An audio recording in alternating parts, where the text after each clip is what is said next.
Hello, everyone. This is Tom Fox, and I'd like to welcome you to a special edition of Popcorn and Compliance. As you know from prior episodes, Megan Dougherty, co-founder of One Stone Creative, and I are huge MCU fans. So we've decided to do the MCU movie oeuvre. That's right. We're going to do all of the MCU movies in this special podcast series.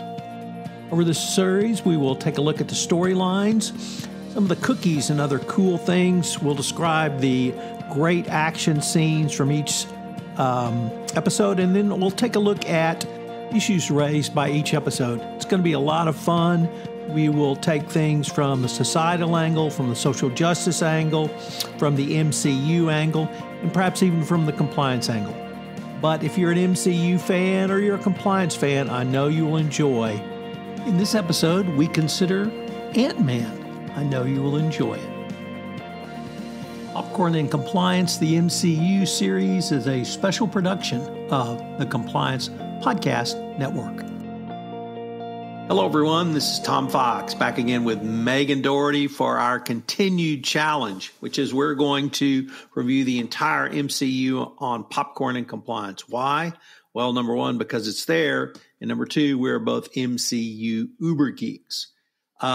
We will review the films as they appear in chronological order in the MCU timeline, not by release date. Today, we continue with Antman. I'm Tom Fox. Welcome to the extended series on Popcorn and Compliance. I'm the voice of compliance and the founder of the Compliance Podcast Network. And I'm Megan Dougherty, the co-founder of One Stone Creative. And I'm going to start things right off by saying this was the first time I saw Antman. I did not watch it in my original run-through because it did not make the cut of movies that were essential before watching Endgame. So I'm coming to it with reasonably fresh eyes, and I'm excited to hear your take, Tom. Of all of the MCU movies I saw in the theater, which was all of them, this was the one I despised the most. I thought it was stupid. I thought the jokes were lame. I thought Tell me how you really feel. Wait. Attack on his daughter. If you're going to do a damsel in distress, don't take my daughter. The whole thing, the police officer character, I hated him. But then when I rewatched it, and my wife as well, when we both rewatched it, we had a completely different perspective and like, hey, this is pretty good stuff. And it really, I thought the storyline was great. In doing some research for this podcast, it turns out that Antman was one of the original Avengers. He was also an adjunct to the Fantastic Four, who are my favorite characters in the entire Marvel oeuvre, although not successfully brought to the screen as yet. So a lot going on in here, a lot in the scope of the entire Marvel history and the Marvel Cinematic Universe. Scott Lang is the Ant-Man. He eventually has that role in the comics as well. We're introduced to Hank Pym with the Pym particles, certainly a part of later MCU movies as well. Michael Douglas was a great inspired choice to play Hank Pym. Action scenes were great. They had some supporting characters that were just a hoot. It turned out I really enjoyed it. I really enjoyed the family dynamics part of it. And there was lots of family dynamics, not just Scott Lang and his now ex-wife, but also Hank Pym and his daughter. And his sort of adopted son as well, who stole his corporation from him. So a lot going on, lots of great action. I understood what Ant-Man brought to some of the later movies that we'll talk about, which I didn't fully appreciate as well because I despise this movie so much. But I found it to be a rollicking good time, lots of great action. I don't know how you feel about Thomas the Tank Engine, but I am a huge fan, especially the Ringo Starr voiceovers. And Thomas makes an appearance. So how can you hate a movie that has Thomas the Tank Engine in it, even if he's in a giant form?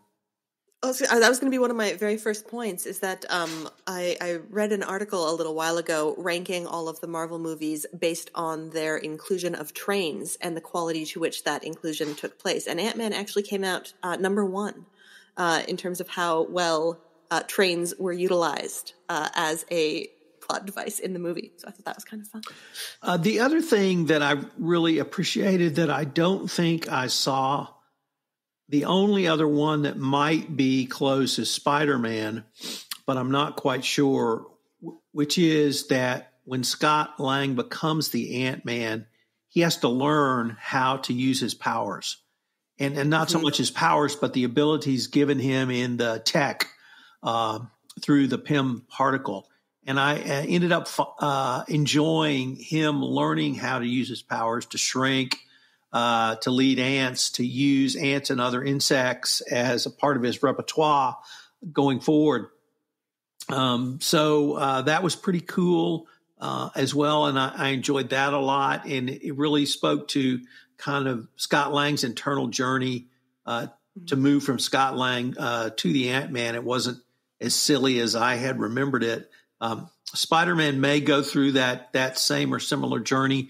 We haven't seen the Spider-Man as yet in the MCU.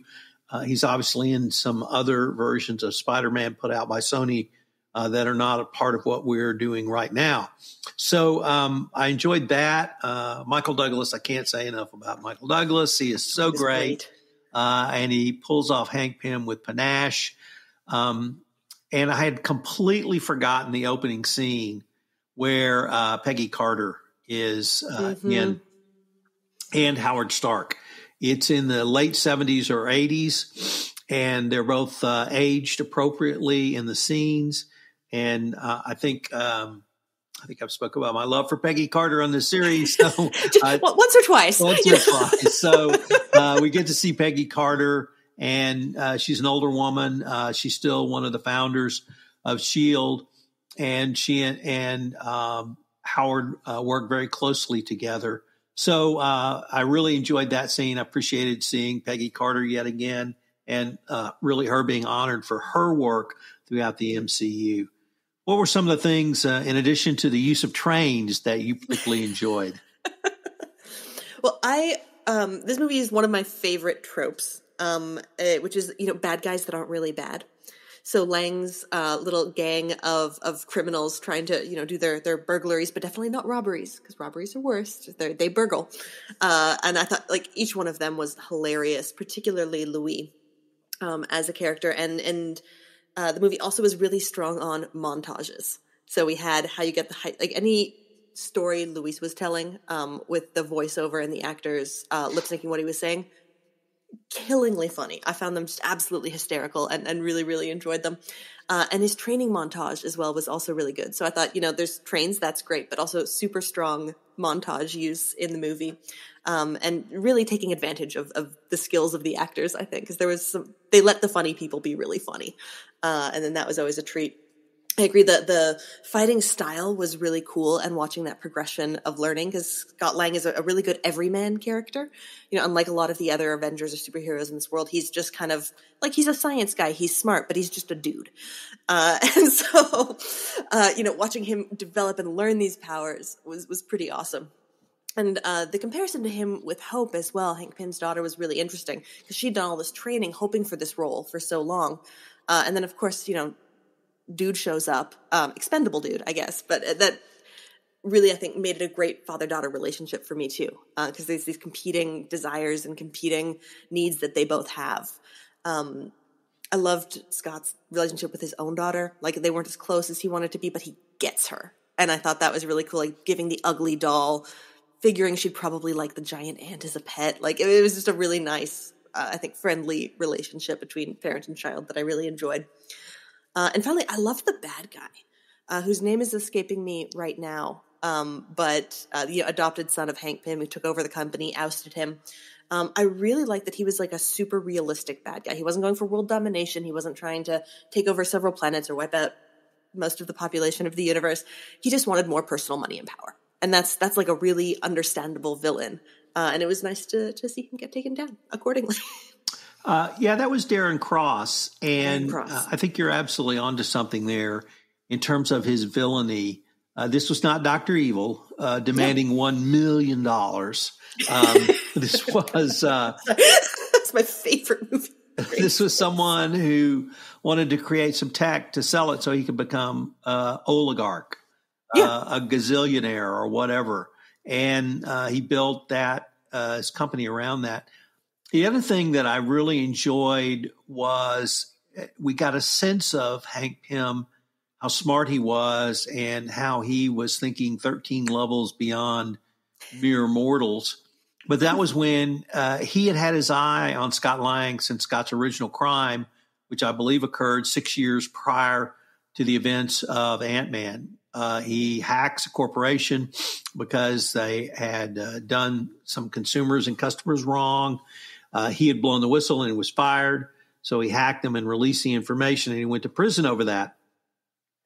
Well, Hank Pym had his eye on Lang since then, and then he sets up this incredible Rube Goldberg set of circumstances with money, a whisper campaign, a good-looking girl, some stupid guys who like to talk. And somehow all of that works to get Scott Lang to break into Hank Pym's house to steal the Ant-Man suit, which leads to Scott Lang becoming Ant-Man. And I enjoyed that. You're right, that montage of that tale was just hilarious. And but it really showed Hank Pym, and I wish that he had been able to collaborate more fully with Howard Jarvis.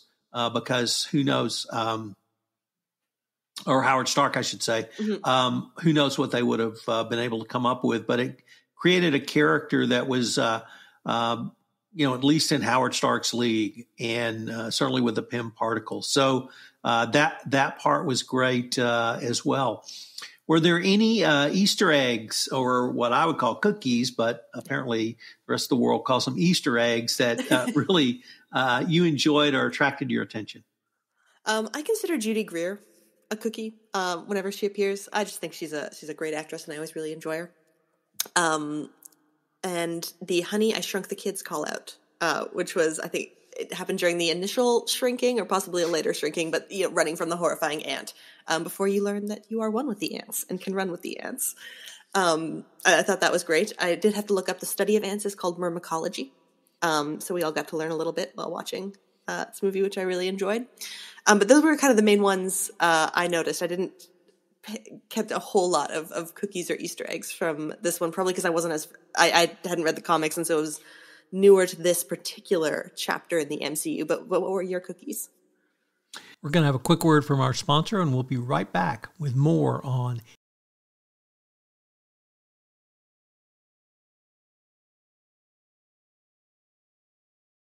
So the first one, I admit I didn't pick up on, but I'm going to have to go back to it. It was a great tribute, and let me see if I can find it now. It is the hotel that Scott Lang originally stayed at, the Milgram, I believe is the name of the hotel.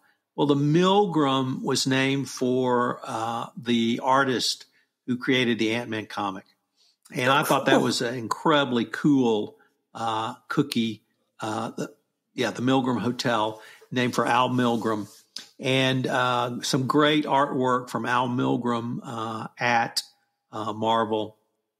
The tech that Darren Cross used in his laboratory was, and this is pretty special to say, in the Marvel Cinematic Universe, completely over the top. Completely over the top. And it had its own trailers. Yes. And so that's saying something, because you have the Avengers, you have Howard Stark, you have lots of other people with over-the-top tech. Well, Darren Cross's tech was completely over the top. So I thought that was cool. Mm-hmm. It's really not an Easter egg, but Cassie, the daughter, she's actually another character in the Marvel Cinematic, or not the Marvel Cinematic Universe, but in the Marvel Universe. She's also a superhero, but she was an incredibly precocious daughter. And I love precocious daughters, particularly young ones, when they can get away with it. And so I really like that part as well. And and of course, I mentioned Thomas the Tank Engine. He explodes in growth, and we get to see Thomas in all his glory. And if you've never watched Thomas, voiced by Ringo Starr, you have not lived.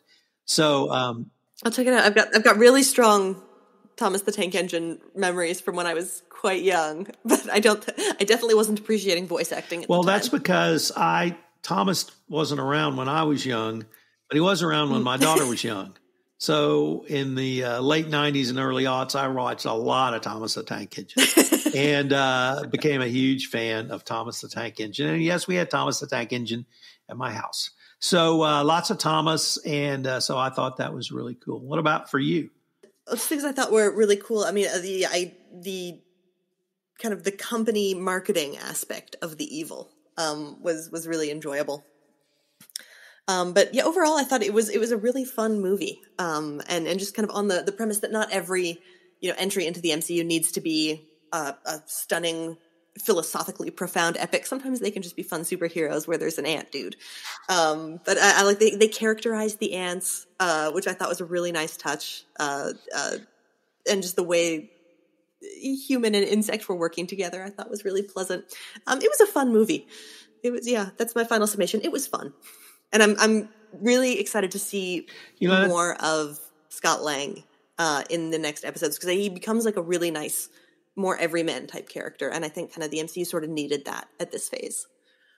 That's a great insight. That's exactly what I felt like. This was fun, and as much as I've enjoyed this series and rewatching these movies, probably I had not felt fun like I felt in this movie. So it's a palate cleanser. Maybe that's a great way for us to end this. So I am Tom Fox, and I hope you'll join us for our next episode of Popcorn and Compliance, the MCU series. See you next time. This is Tom Fox again. Thank you so much for listening to this episode of Popcorn and Compliance, the MCU series. I hope you will join Megan and I next time where we take up The Avengers: A Civil War. Also, I'd like to tell you about a special podcast series that recently premiered on the Compliance Podcast Network, Trial of the Century, the Enron Trial, where with business journalist Lauren Steffi, who covered the Enron trial, we take a look at the trial of Enron as opposed to the bankruptcy. I know you'll enjoy it if you like fraud, if you like trials, or you just like a good story. Check it out on the Compliance Podcast Network.